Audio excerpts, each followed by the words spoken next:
Buenas noches, Desafío Juvenil. Qué bendición podernos encontrar nuevamente a través de esta plataforma virtual y juntos adorar y honrar el nombre del Rey de Reyes y Señor de Señores.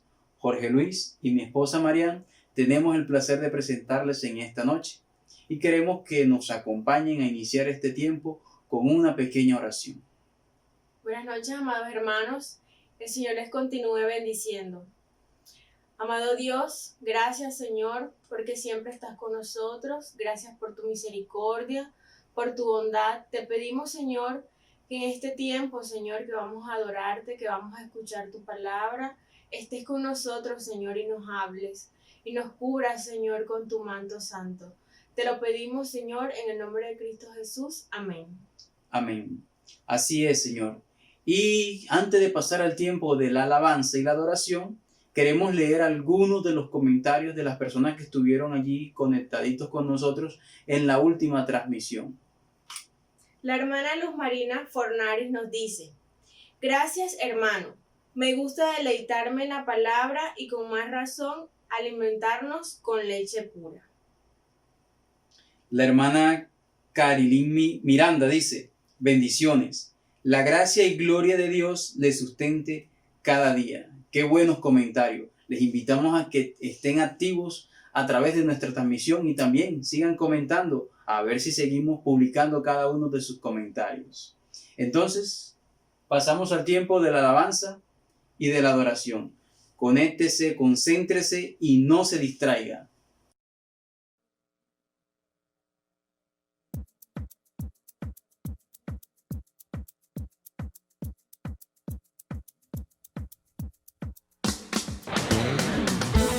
Vamos a cantarle al Rey de Reyes y Señor de Señores, a Jesús de Nazaret, aquel que ha vencido. Vamos a cantarle a este único Dios bueno, que nos ama y nos bendice, mis hermanos. Has cambiado mi lamento en baile, me ceñiste todo de alegría. Has cambiado mi lamento en baile, me ceñiste todo de alegría. Tanto a ti cantaré, gloria mía, y solo a ti danzaré, gloria mía, gloria mía. Has cambiado mi lamento en baile, me ceñiste todo de alegría. Has cambiado mi lamento en baile, me ceñiste todo de alegría. Por tanto a ti cantaré, gloria mía, y solo a ti danzaré, gloria mía, gloria mía.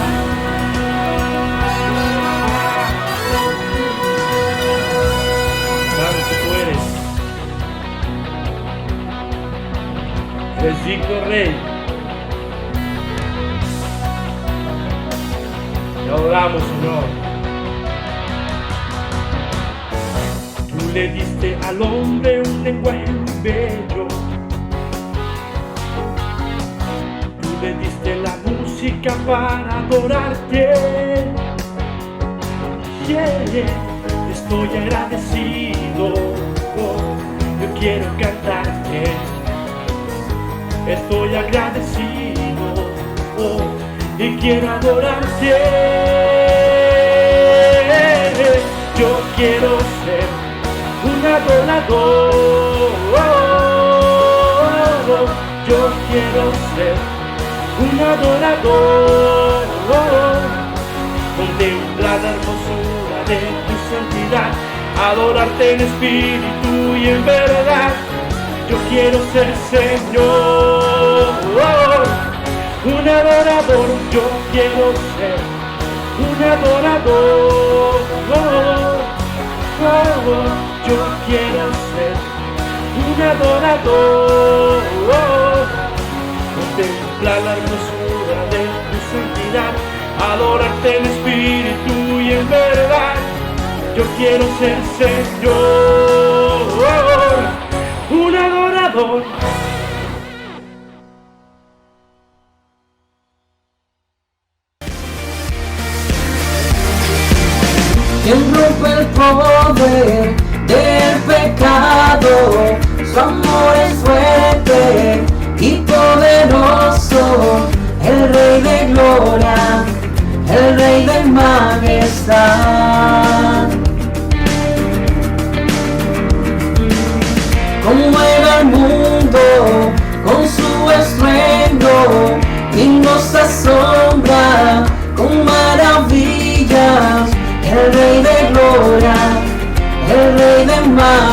belleza.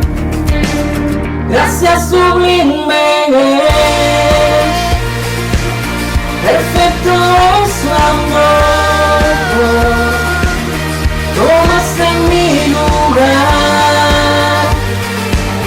cargaste tú mi cruz, tu vida diste ahí, y ahora libre soy. Oh, Jesús, te adoro por lo que hiciste en mí.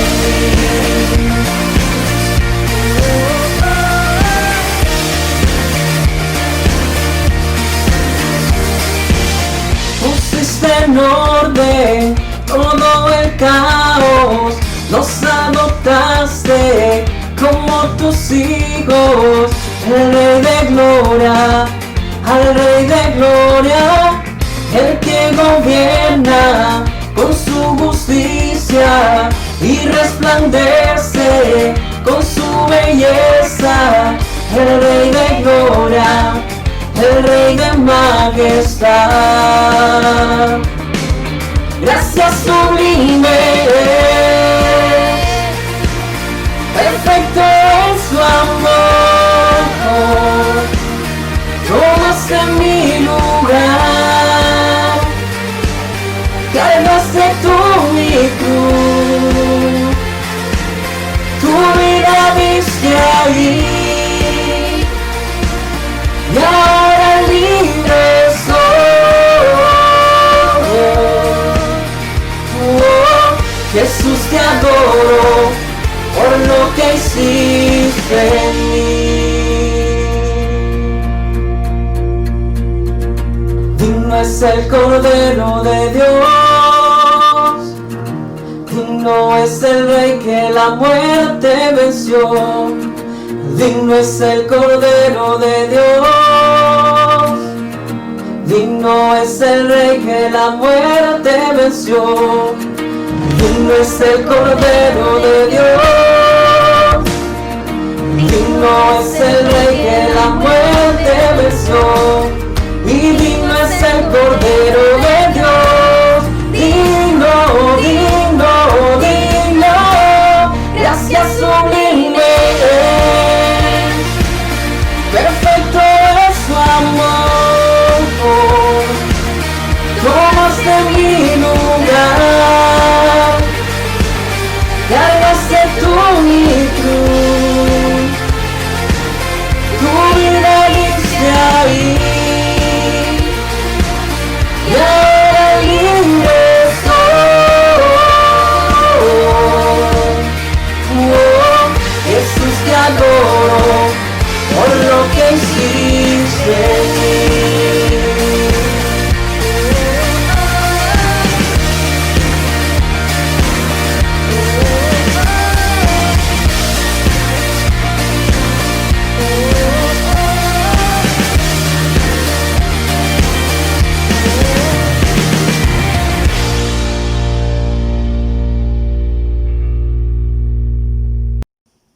Agradecemos al Señor por este tiempo de adoración y bendecimos al Ministerio de Alabanza por dejarse usar y permitir tocar nuestras vidas.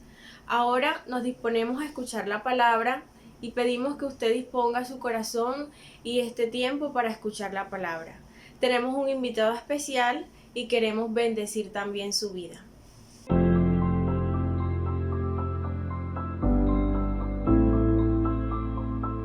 Si te digo el nombre Ángel Zúñiga, probablemente no se te venga nadie a la cabeza. No existe ningún famoso, reconocido actor, deportista o artista que se llame así.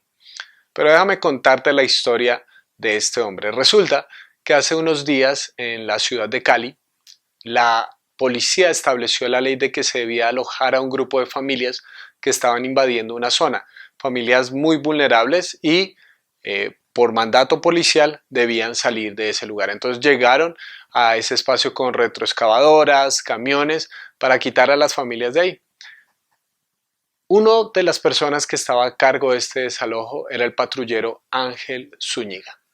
Y él grabó un video que se hizo viral, donde él estaba diciendo que estaba en desacuerdo con ese desalojo, que en medio de una pandemia no se debía desalojar a personas tan vulnerables que ya no tenían a dónde más ir, que simplemente estaban ahí porque era la última de sus oportunidades de tener una vivienda hecha aunque sea de madera, de plásticos y metales retorcidos. Él dijo que se oponía y que no iba a ejecutar ese desalojo, sabiendo que por las estipulaciones de la institución lo iban a trasladar a un lugar muy lejano. Pero él decía, yo me metí a la policía para defender a las personas, para defender la vida y cuidarlas, no para hacerles un daño tan grande. ¿Qué ocurre en esos momentos donde hay dos leyes que colisionan? Donde por un lado está el aspecto humano, de cuidar a estas personas que están vulnerables y por lo menos darles una segunda oportunidad de estar ahí. Pero al mismo tiempo hay una ley de desalojo que estableció una institución estatal como la policía. Alguna vez alguien dijo que cuando una ley era injusta, lo más justo era desobedecerla. ¿Qué ocurre cuando colisionan dos cosas, dos principios que parecen ser tan fuertes y tan chocantes? Jesús enfrentó este dilema, donde una ley del templo, en este caso, colisiona con una ley que Jesús quiere establecer en el corazón de todos los creyentes. El texto que vamos a estudiar hoy está en Marcos capítulo 3 en los primeros versículos. En otra ocasión entró en la sinagoga y había allí un hombre que tenía la mano paralizada. Algunos que buscaban un motivo para acusar a Jesús no le quitaban la vista de encima para ver si sanaba al enfermo en sábado. Entonces Jesús le dijo al hombre de la mano paralizada, ponte de pie frente a todos. Luego dijo a los otros, ¿qué está permitido en sábado? ¿Hacer el bien o hacer el mal? ¿Salvar una vida o matar? Pero ellos permanecieron callados.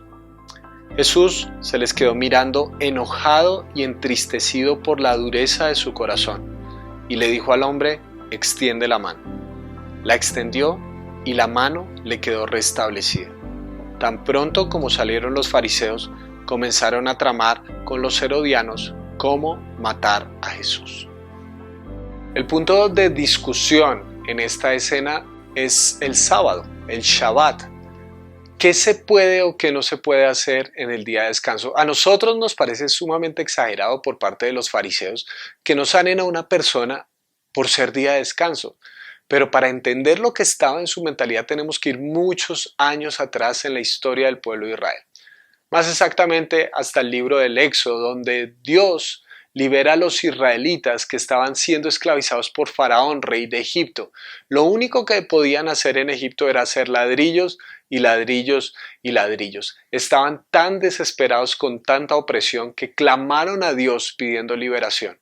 Y dice el texto bíblico que Dios se acordó de ellos. Se acordó del pacto que había hecho con sus antepasados Abraham, Isaac y Jacob y los liberó gracias a Moisés. En el desierto, en la travesía que estaban emprendiendo hasta Canaán, Dios les entregó las leyes, dentro de las cuales estaba un mandato. En los 10 mandamientos dice que se acuerden del día de reposo, del Sabbat, porque Dios, cuando creó todas las cosas, tomó un día, el séptimo día, para regocijarse en lo que había hecho. Porque un trabajo no está completado hasta que seas capaz de disfrutar de él. Dios miró la creación y vio Dios que todo era bueno. Entonces ahora Él quiere transmitir eso a su pueblo, que todo el tiempo eran hacedores humanos y le está diciendo, ustedes no son hacedores humanos, son seres humanos, no son simplemente máquinas de producción que todo el tiempo tienen que hacer cosas, sino que pueden parar. Cada semana tomar una pausa de 24 horas para saber que su valor y que su identidad no proviene de lo que puedan producir.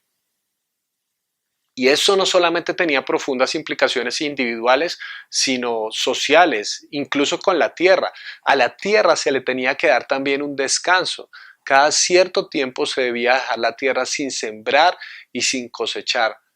no se debía sobreexplotar la tierra, sobreproducir la tierra, sino que se le debía dar un descanso. Dentro de los análisis que se hicieron posteriormente de por qué el pueblo de Israel fue exiliado, fue sacado de su tierra por 70 años, una de las cosas estaba relacionada con el Shabbat o el descanso de la tierra.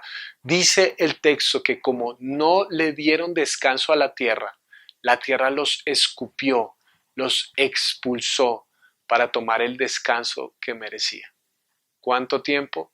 70 años. La sobreexplotaron, exageraron lo que usufructuaron de ella y Dios los sacó al exilio. Ahora, eso es muy importante porque cuando el pueblo regresa del exilio, una de las preguntas es, ¿qué debemos hacer? ¿Cómo nos debemos guardar para no caer en lo mismo que cayeron nuestros antepasados y ser expulsados de nuestra tierra? Entonces el tema del sábado, del Shabbat, era muy importante para ellos. Ellos querían responder, ¿cómo podemos permanecer en nuestra tierra? Tenemos que permanecer fieles a los mandamientos. Entonces los fariseos se levantaron como personas que estudiaron el texto bíblico a profundidad y trataron de ser lo más específicos posibles de cómo se debían guardar las leyes. ¿Y cómo se guarda la ley del sábado? Máximo puedes caminar 1 milla.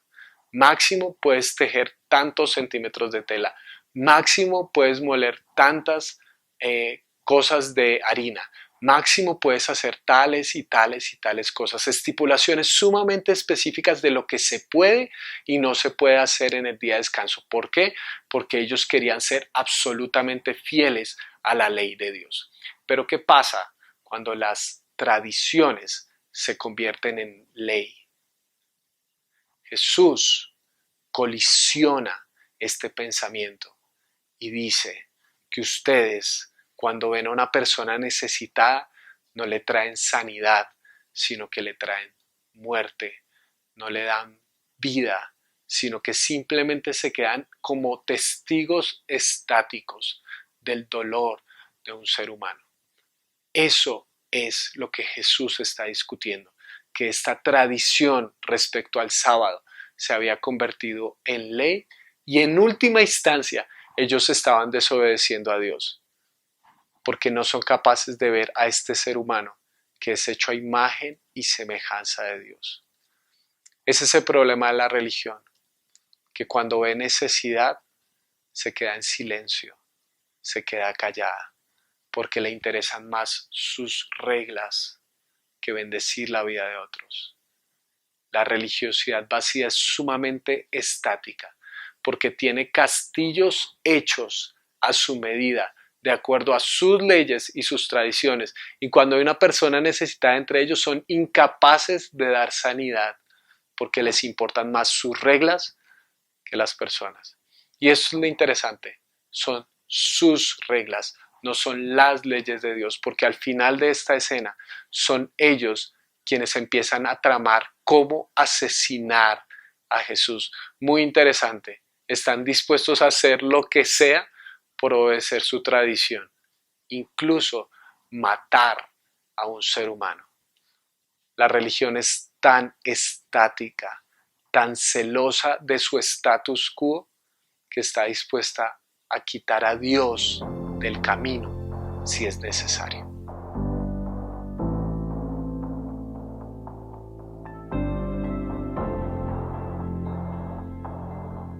Hay una frase muy interesante dentro de todo esto y es que a Jesús le dio ira y tristeza, se enojó y le dio dolor esta situación. ¿Cuál situación específica? La dureza del corazón de ellos. Y una vez más tenemos que pensar en el Éxodo, porque el referente histórico de dureza de corazón es el mismo Faraón. El Faraón endureció tanto su corazón que no quería dejar a los israelitas salir. Tanto endureció su corazón que se puso en lucha contra Dios. Y Dios envió 10 plagas hasta que murió su primogénito. Fue que el Faraón dejó salir al pueblo de Dios. Y era tanta la rabia que albergaba contra el pueblo de Israel que decidió salir a perseguirlos hasta ir al mar si era necesario para atacarlos. Te das cuenta de lo interesante, ¿verdad? Porque este pueblo que decide guardar las leyes, el Shabbat, ser el pueblo escogido de Dios, ahora se está comportando como el faraón. Porque es muy fácil que la religiosidad nos lleve a convertirnos en aquello que tanto criticamos. Y a Jesús eso le da ira y tristeza. Normalmente tenemos la imagen de Jesús como paz, amor, tranquilidad. Es muy escasas las escenas donde encontramos a Jesús enojado. Y esta es una de esas. Y me encanta esa combinación. Ira y tristeza. Porque ver el estado de esas personas, ver el corazón endurecido, le produce a Jesús ira y profundo dolor.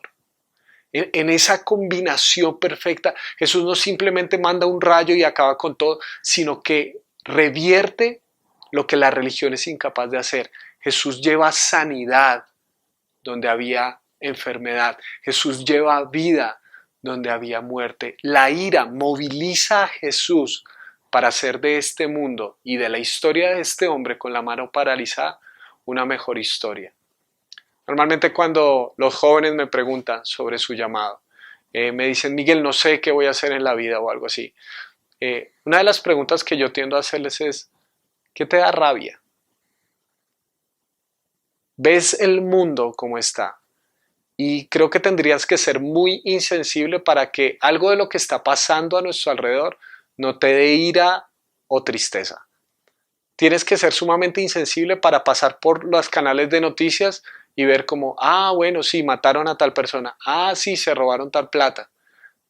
Tienes que ser sumamente encerrado en ti mismo para ver este mundo y quedarte en silencio. Si el estado actual de las cosas no te produce rabia o por lo menos profundo dolor, tienes que recalibrar tu corazón con el Señor. Y muchas veces el llamado de una persona está en ese mismo lugar donde encuentra rabia y dolor, porque esos dos sentimientos, si se combinan adecuadamente, pueden llevarnos a movilizarnos para hacer de este mundo un lugar diferente. A Jesús, la ira y el dolor por la dureza del corazón de estas personas no lo llevó a destruir el templo, lo llevó a sanar a este hombre, a traer respuestas donde había preguntas sin responder. Así que, ¿cuál es nuestro llamado como cristianos?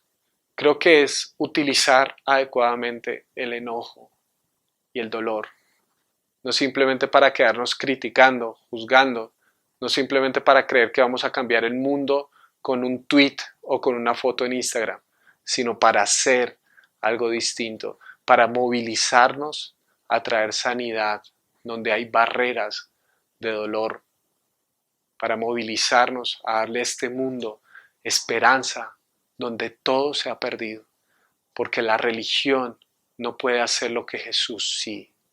La religión se queda en silencio cuando Jesús lo que quiere hacer es dar su palabra de esperanza, de misericordia y de compasión. Ahora, debemos pensar obviamente en nosotros, debemos pensar en la situación actual del cristianismo. Normalmente decimos que el cristianismo no es una religión, sino una relación. Pero seamos honestos, en muchas ocasiones eso es una frase de cajón. Normalmente la pregunta que nosotros hacemos es, ¿qué tienen que hacer las personas para que la recibamos? Es decir, de una u otra manera estamos poniendo nuestras tradiciones por encima de la gente. Preguntamos primero por las reglas que por el corazón. Entonces es muy fácil que esta fe que tenemos, que sí es una relación con Dios, es muy fácil que mute a convertirse en simple religión y religiosidad. En el año 2014, el reconocido actor Robin Williams se suicidó. Una depresión lo llevó hasta el borde de la desesperación y decidió acabar con su vida. Una persona que a muchos de nosotros nos transmitió muchas alegrías con sus películas, una sonrisa tan icónica, una sonrisa que casi despertaba lágrimas de emoción. Un hombre que fue tan valioso para la historia de muchos de nosotros que lo vimos desde niño. Resulta que cuando murió, muchos empezaron a escribir sobre el hecho de que una persona que tenía a Dios en su corazón no debería haberse suicidado, porque decían que él tenía un trasfondo cristiano. Que una persona que tenía a Dios en su corazón no debería haber perdido nunca la esperanza, y se escribieron decenas de artículos y respuestas en artículos para discutir si Robin Williams estaba en el cielo o en el infierno, que la depresión no es para los hijos de Dios, etcétera, etcétera, etcétera. Es muy fácil que una persona se convierta en un tema de conversación. Es muy fácil que nos olvidemos de un humano y empecemos a hablar de casos, como si fueran cosas a las cuales nos acercamos desde una distancia, y nuestra indolencia nos lleva a creer que podemos discutir sobre el corazón de alguien que ni siquiera conocimos, y más aún de su destino eterno. En el año 2018 murió el doctor Stephen Hawking, uno de los físicos más brillantes que ha tenido nuestra era. Un hombre que por su situación personal estaba anclado a una silla de ruedas y debía hablar a través de un computador.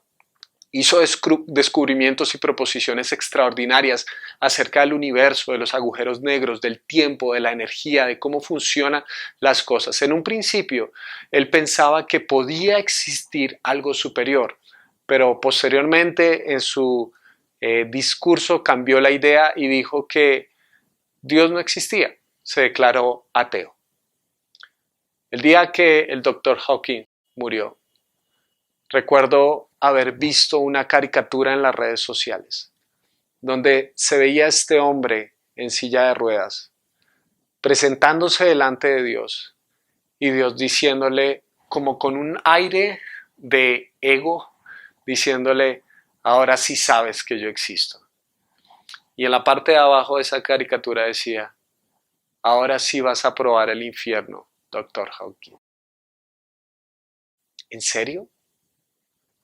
¿Esa es nuestra reacción cuando un ser humano muere?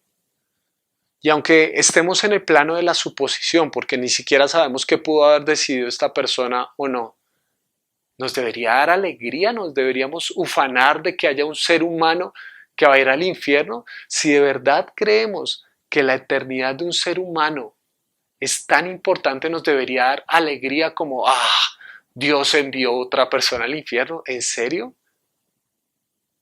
Si el infierno es real en nuestra predicación, no nos debería causar alegría, nos debería causar tristeza que haya personas que le den la espalda a Dios.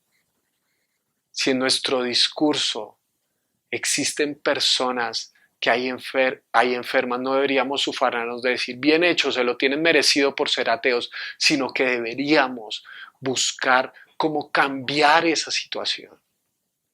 Porque eso es lo que hace un seguidor de Jesús. No simplemente se ufana diciendo: se lo tienen bien merecidos porque son pecadores. Jesús no tomó esa posición frente a un hombre que estaba enfermo.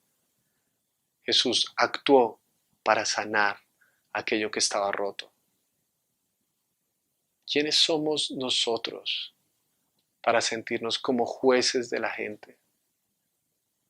Es muy fácil que nuestras tradiciones ocupen el lugar de Dios y que estemos incluso dispuestos a desplazar a Jesús, a matar a Jesús por permanecer con nuestras tradiciones, cuando lo que Él nos está invitando es abrir nuestros ojos a un día diferente, a ser los precursores de la gracia, a seguir inaugurando una nueva creación que llegará hasta la consumación de los tiempos y será por fin lo que Dios soñó que fuera. Podemos, como cristianos, tomar una posición diferente, una posición que le da a este mundo esperanza que lo necesita, una posición que no simplemente se quede en silencio frente al dolor, sino que traiga sanidad, verdadera sanidad.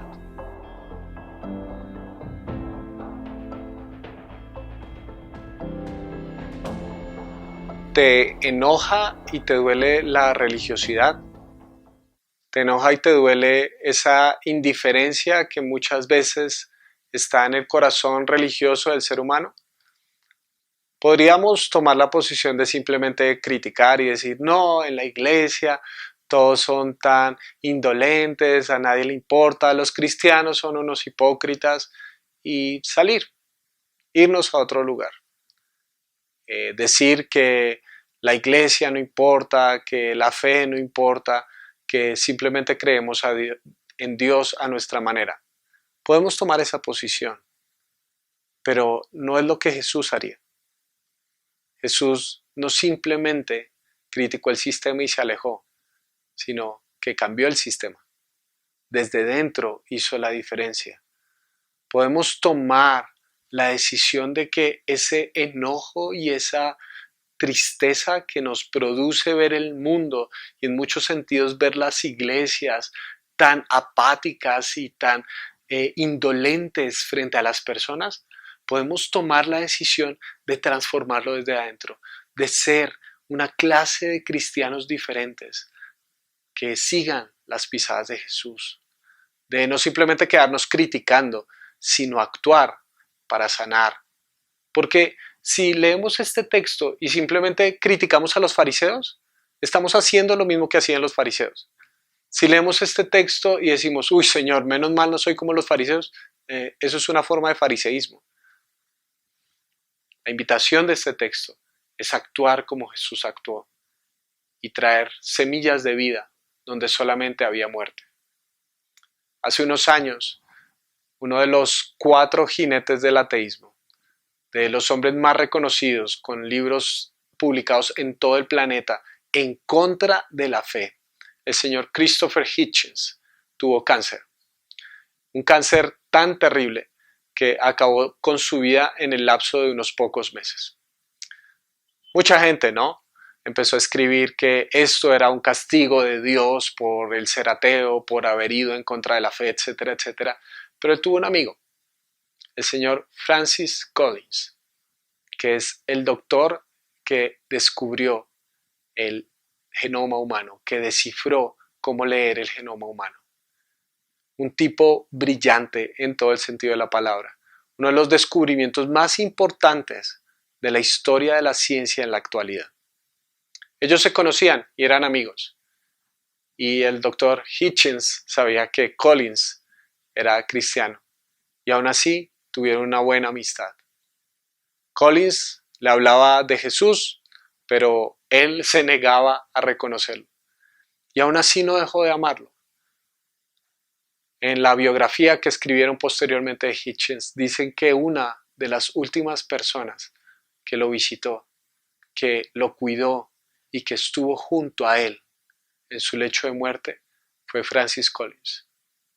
No lo abandonó en ningún momento, a pesar de que él no se convirtiera al cristianismo. Fue un amigo de verdad. Un amigo que ve al ser humano por encima de las creencias. Un amigo que está dispuesto a dar esperanza donde solamente hay dolor y rabia. Una persona que como Jesús está dispuesto a hablar un idioma diferente al que todo el entorno está hablando. Una persona que trae sanidad donde solamente había condenación, muerte y apatía. Mi oración es que nosotros podamos seguir las pisadas de Jesús, que cuando tengamos rabia y tristeza por ver lo que ocurre en este mundo, no simplemente nos quedemos apáticos y criticando, sino que hagamos algo diferente. Que cuando nos dé rabia y tristeza podamos traer sanidad. Oro para que cada uno de nosotros pueda alejarse de religiosidades que lo llevan a esa estática de alejarse de los demás y podamos darle vida a este mundo que tanto lo necesita. Que podamos parecernos a Jesús. Que dejemos de ser jueces de las personas y empecemos a ser como nuestro Salvador, que le dio misericordia y compasión a este mundo que tanto lo está clamando. Oro para que te enojes un poco, que te dé tristeza, que ese enojo y esa tristeza se conviertan en catalizadores para que este mundo sea un mejor lugar. Que traigas a Jesús a tantos y tantas personas que lo están necesitando hoy en día más que nunca. que no te quedes en silencio frente al dolor, sino que como el Señor traigas sanidad a cualquier escenario de la vida.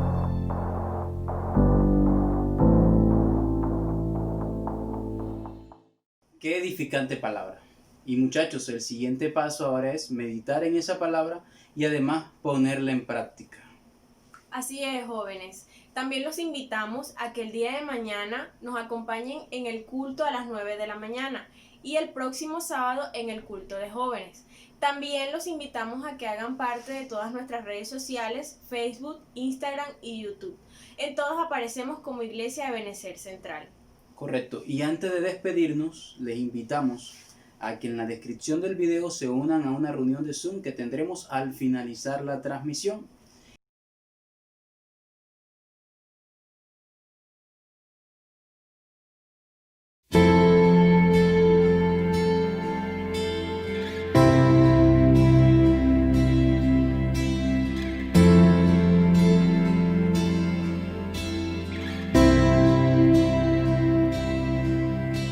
Pacientemente en ti esperaré, como quien labra la tierra, lo haces en mí. Trabajas en mi vida con tu amor. Debo morir para que tú crezcas en mí. Debo morir para que tú crezcas en mí. Llévame a vivir sin dudas para ti. Llévame 1000 veces más allá de mí. Llévame a labrar la tierra junto a ti. Quiero morir para que tú crezcas en mí. Quiero morir para que tú crezcas en mí. Manda tu lluvia, hoy derrama de tu amor. Es mi clamor. Respóndenos, manda tu lluvia, hoy tenemos sed de ti, de tu unción. Renuévanos, hoy derrama de tu amor.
Mis lágrimas caerán como semillas,